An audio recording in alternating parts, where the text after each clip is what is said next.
This is Charter Local Edition. I'm Brad Pomerance in Gilroy. Today on our roadshow, we are joined by the police chief of Gilroy. She is Denise Turner. Thank you so much for joining us and having us in your fair city. We appreciate it. I want to speak with you about police officers. I feel as if after 9/11, there was a tremendous reservoir of goodwill towards law enforcement, be it fire, be it police. But this decade's been tricky. And I feel as if we don't have that same reservoir of goodwill. Talk to me about what you're seeing, how it impacts your force, society. Let's talk broadly. Sure. Well, Brad, I completely agree. I would say I've been in the business over 30 years. Right.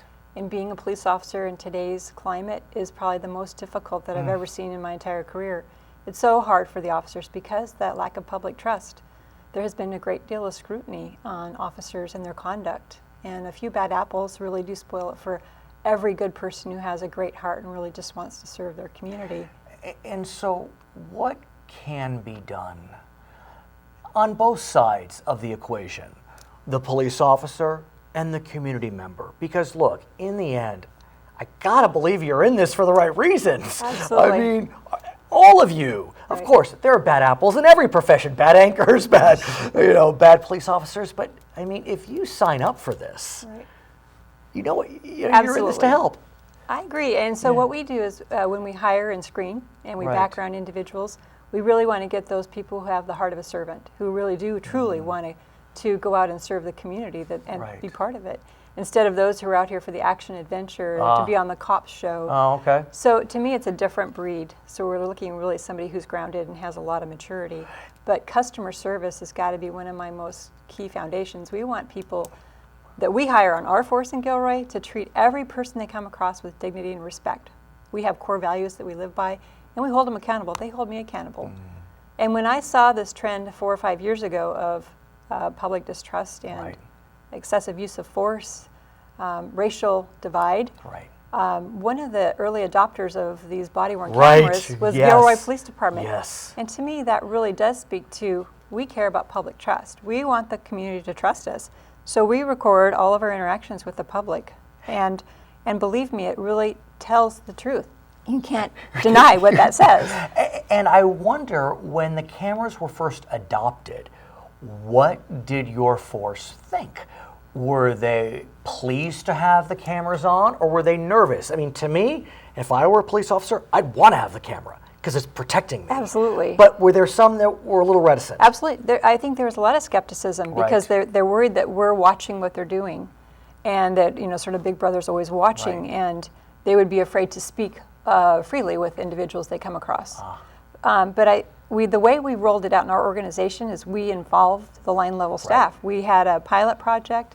Our traffic officers who were contacting people more frequently than patrol, they piloted it for us. And after a year or so, everyone in the organization wanted them because we had great results with it. I want to speak about the racial divide you mentioned.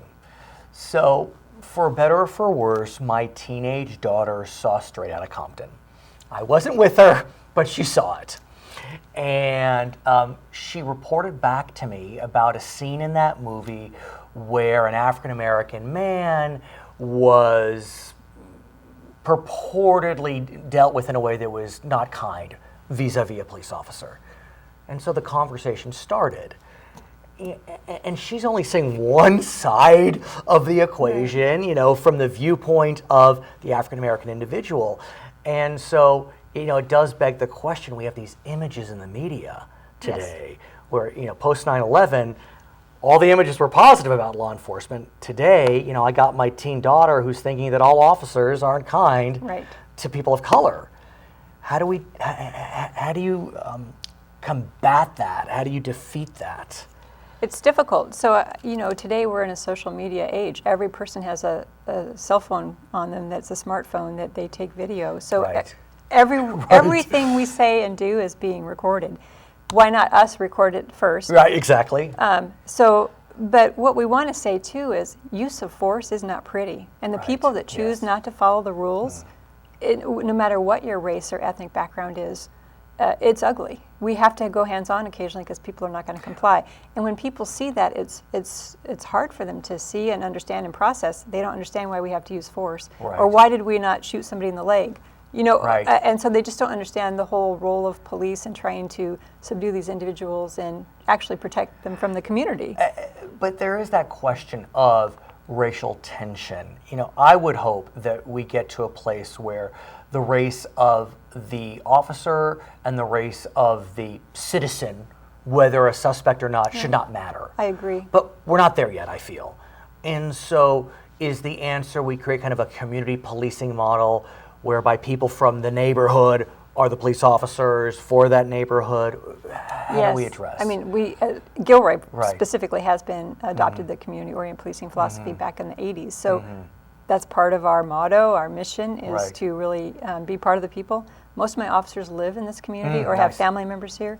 I have a very diverse department. We want to reflect what our community is. We have many bilingual individuals, and it really does help us communicate with the folks we serve. And you mentioned bilingualism, and it's an interesting dynamic because today California is remarkably diverse. A lot of our diversity comes from friends from Central and South America. They may be Spanish dominant. They also may come from countries where the last thing you wanted to do was interact with anyone involved in the government. Be it police, be it a clerk in a government building. And so how do you change that feeling, when it's so ingrained? Well, we have several things that we've been doing in our community specifically is having outreach meetings with all of our neighborhoods to make sure that we let folks know we're not interested in their immigration status. Absolutely not. And that they are part of our community.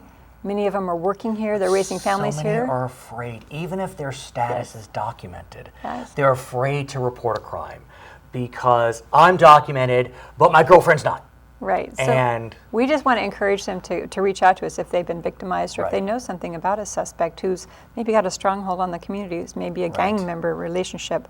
So if they feel and trust us, we want to return that back with them. You mentioned social media earlier, and it is remarkable how social media is changing the face of policing, often for the better. Yes.